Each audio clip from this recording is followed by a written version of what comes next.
Subhanahu wa ta'ala atas segala limpahan nikmat, karunia, taufik dan hidayahnya kepada kita semua, sehingga pada malam hari ini kita masih dipertemukan kembali oleh Allah dalam keadaan sehat walafiat. Mudah-mudahan apa yang kita lakukan pada malam hari ini menjadi penyebab turunnya rahmat dan barokah, dan mudah-mudahan menjadi penyebab dosa-dosa kita diampuni oleh Allah Subhanahu wa ta'ala. Amin ya rabbal alamin.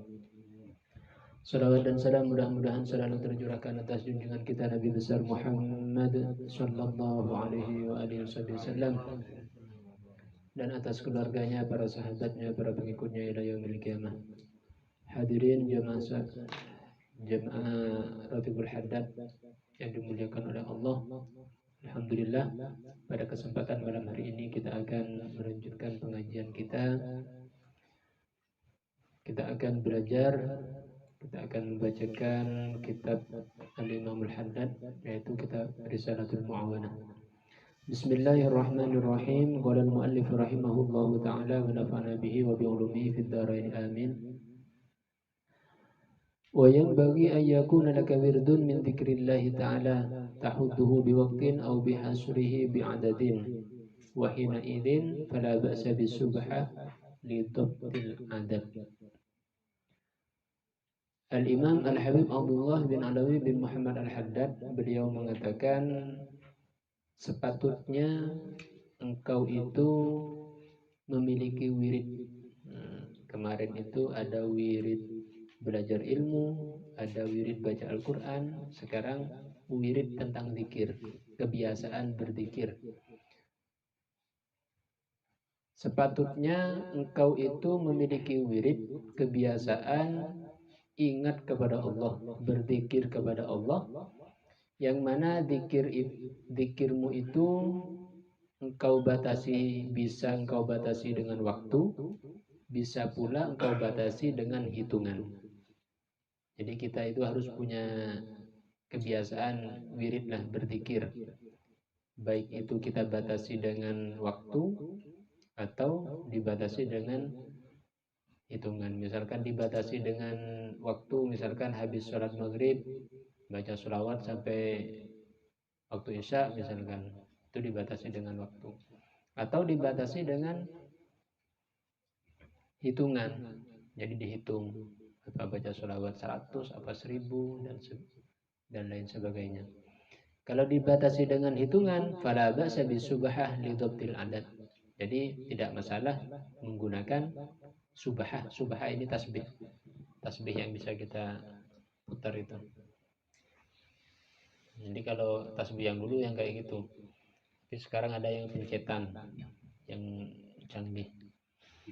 Jadi seandainya wiridan itu tengidah nggak hilang, misalkan mau baca selawat 1000 nyampe 200 ketiduran, kalau pakai pencetan itu kan ada angkanya ini, nyampe 200. Tapi kalau pakai tasbih itu hilang biasanya. Orangnya ketiduran, tasbihnya jatuh, lupa sudah hitungannya. Karena sebagian wirid itu, zikir itu ada yang memang dianjurkan dihitung. Seperti zikir setelah sholat sunnah fajar, setelah sholat sunnah fajar sebelum sholat subuh. Jadi sholat qobliyah subuh itu dianjurkan membaca oleh Nabi, disunahkan membaca subhanallah wa bihamdihi subhanallahil azim astaghfirullah 100. Itu dianjurkan dipaskan, jangan sampai lebih, jangan sampai kurang. Itu diibaratkan kalau kunci itu lebih giginya itu gak masuk untuk membuka, gak bisa buat buka, kurang giginya kunci itu juga gak bisa buka. Harus pas. Kalau masalah menghitung pahala ya tetap berpahala biarpun lebih. Tapi di sini manfaatnya itu yang baca subhanallah bihamdihi subhanallahil azim astagfirullah 100 kali setelah sholat sunnah qobliyah subuh, sebelum sholat subuh. Itu kata Nabi, yang istiqomah membaca itu istighfarnya malaikat. Yang istiqomah membaca itu, maka dunia akan datang menghampirinya, akan menghibah. Ayo ambil aku. Matabar. Jadi bukan kita yang mengejar.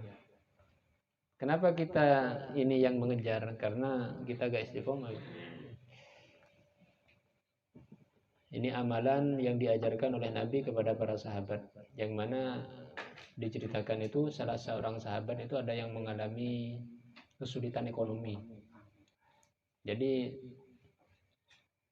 para sahabat itu kalau mengalami sesuatu itu lapor kepada Nabi, curhat, minta solusi. Ternyata kata Nabi, apakah engkau tidak membaca istighfarnya malaikat? Padahal Nabi ini sudah pernah mengajarkan kepada para sahabat. Kebetulan sahabat yang mengalami kesulitan ekonomi ini tidak hadir waktu itu. Mungkin lagi ada di luar.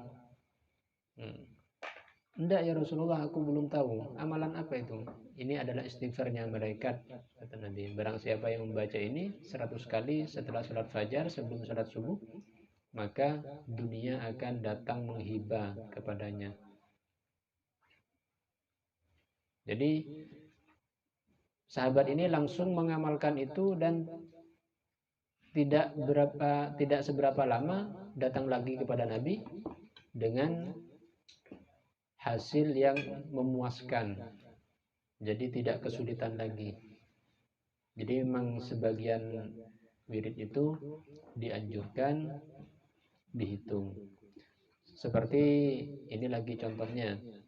Setelah sholat duhur membaca la ilaha illallahul malikul haqqul mubin, itu juga 100. La ilaha illallahul malikul haqqul mubin setelah sholat duhur itu dibaca 100, juga sama untuk memudahkan urusan rezeki. Kata Habib Umar bin Hafid, beliau mengajarkan kalau kita tidak mampu untuk mengamalkan amalan-amalan semua amalan-amalan dan zikir-zikir, paling tidak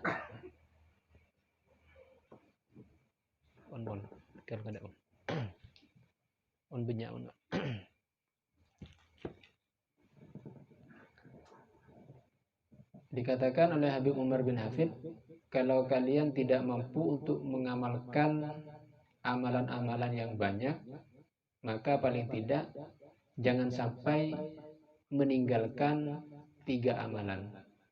3 amalan ini jangan sampai kita tidak mengamalkan, yaitu baca subhanallah wa bihamdihi subhanallahil azim astaghfirullah setelah salat sunnah qobliyah subuh sebelum salat subuh. Ini yang satu. Yang kedua, baca la ilaha illallahul malikul haqqul mubin 100, sama 100 yang tadi 100, ini juga 100. Yang ini la ilaha illallahul malikul haqqul mubin dibaca setelah sholat duhur. Terus amalan yang ketiga, baca itu yang biasa dibaca sudah sholat, subhanallah 33, alhamdulillah 33, Allahu akbar 34, 100. 33 tambah 33 tambah 34, 100. Jadi subhanallah 33, alhamdulillah 33, Allahu akbar 34. Ini dibaca setiap selesai sholat dan dibaca setiap sebelum tidur. Kata Habib Umar, kalau tidak mampu mengamalkan banyak amalan, paling tidak amalan yang 3 ini jangan sampai ditinggalkan. Berarti ini menunjukkan 3 amalan ini adalah amalan yang sangat penting. Selanjutnya kata Imamul Haddad, wa'lam anna dzikrah ruknut thariq wa miftahut tahqiq wa silahul muridin wa mansyurul wilayah kama qala ba'dul arifin. Kata Imamul Haddad, sebagaimana yang telah dikatakan oleh sebagian para ulama, para wali, bahwasanya zikir ini merupakan ruknut thariq. Ruknut thariq ini ibaratkan rumah itu tiangnya. Jadi rumah itu kalau tidak ada tiangnya, tidak akan bisa berdiri tegak. Begitu juga orang itu kalau mau berjalan, kalau tidak ada jalannya, gak akan bisa jalan. Namanya gak ada jalannya. Zikir ini ibaratkan ini jalan. Jalan yang ingin kita lalui, jalan kemana? Jalan menuju Allah. Wa miftahut tahqiq, juga zikir ini merupakan kunci agar kita menjadi hamba yang sebenar-benarnya. Kuncinya adalah zikir. Wasilahul muridin, juga zikir ini merupakan senjatanya murid. Murid ini yang dimaksud dalam ilmu tasawuf adalah orang-orang yang ingin sampai kepada Allah. Wa mansyurul wilayah, dan juga zikir ini adalah merupakan syiarnya para wali. Jadi orang itu semakin sering berzikir, semakin istiqomah berzikir, potensi untuk menjadi wali itu semakin besar.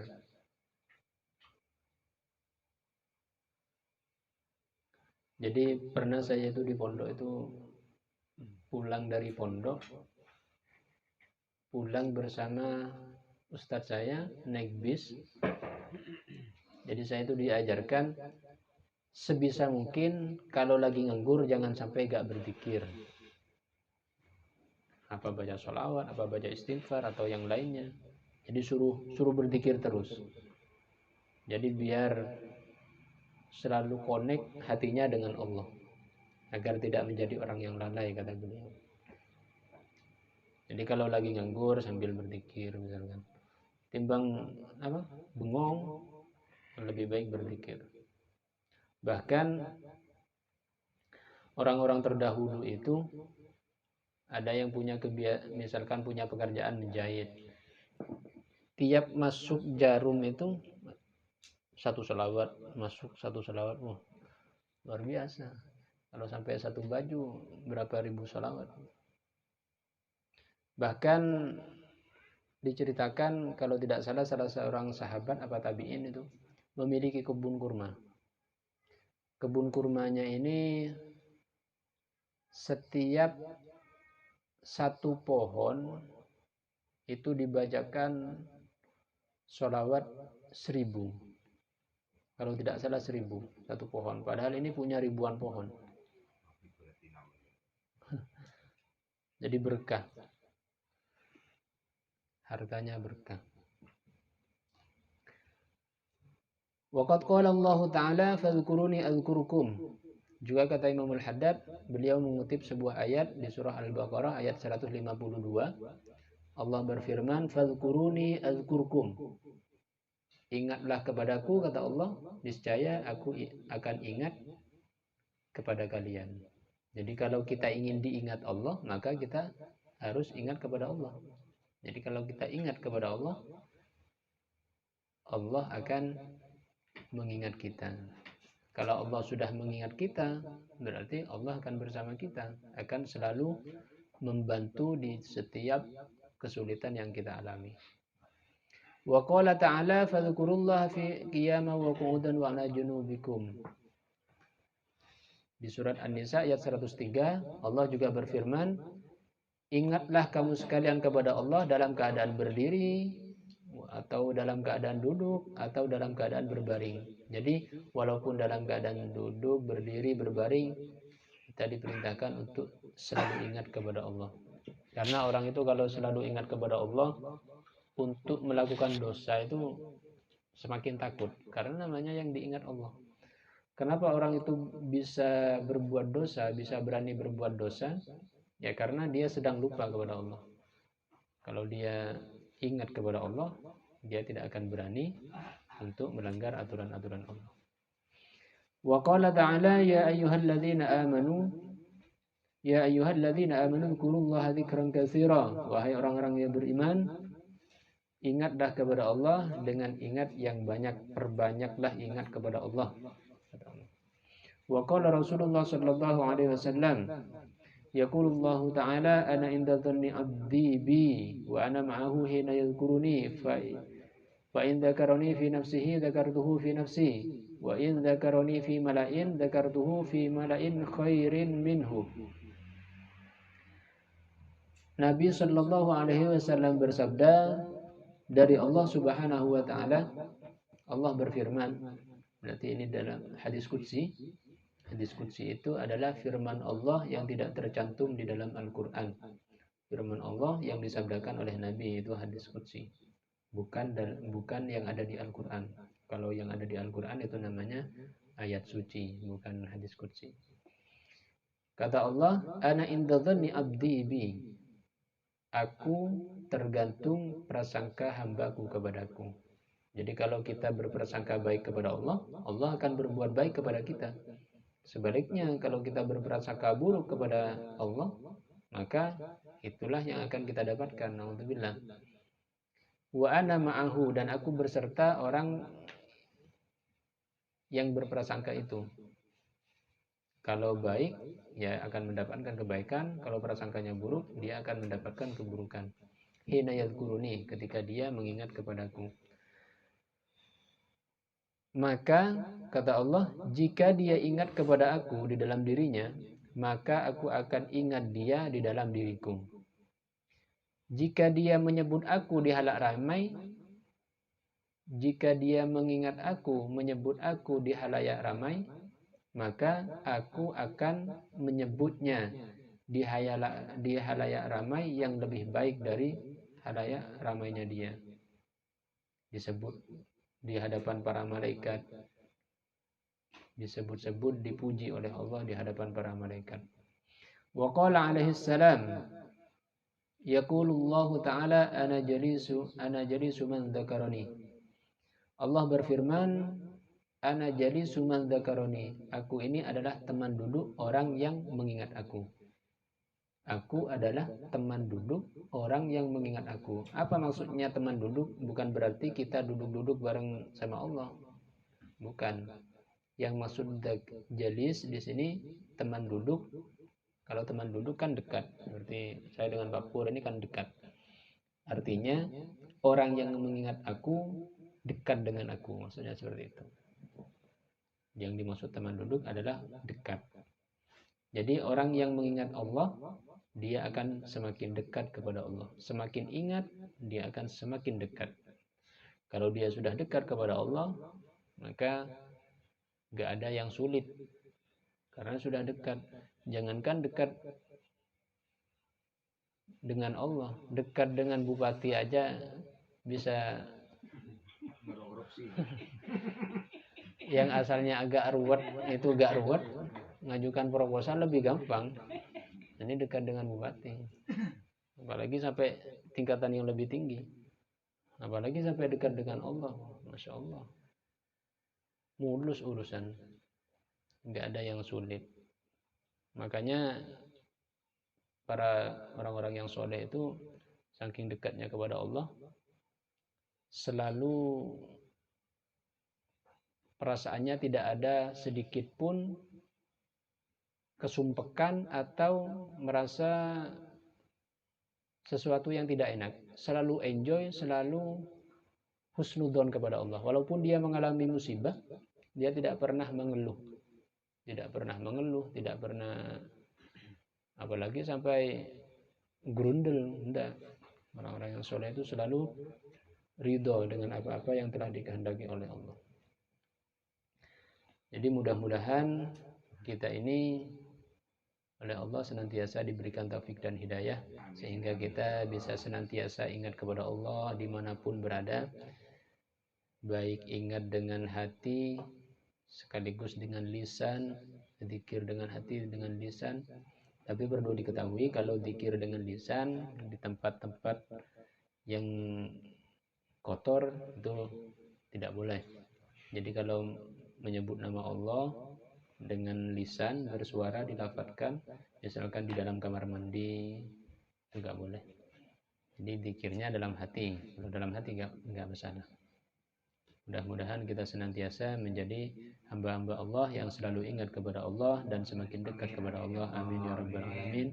Mungkin itu saja yang bisa kami sampaikan. Kurang lebihnya mohon maaf. Mudah-mudahan jadi ilmu yang manfaat dan barokah. Wadanallahu wa iyyakum ila siratal mustaqim. Assalamualaikum warahmatullahi wabarakatuh. Jazakallahu khairan.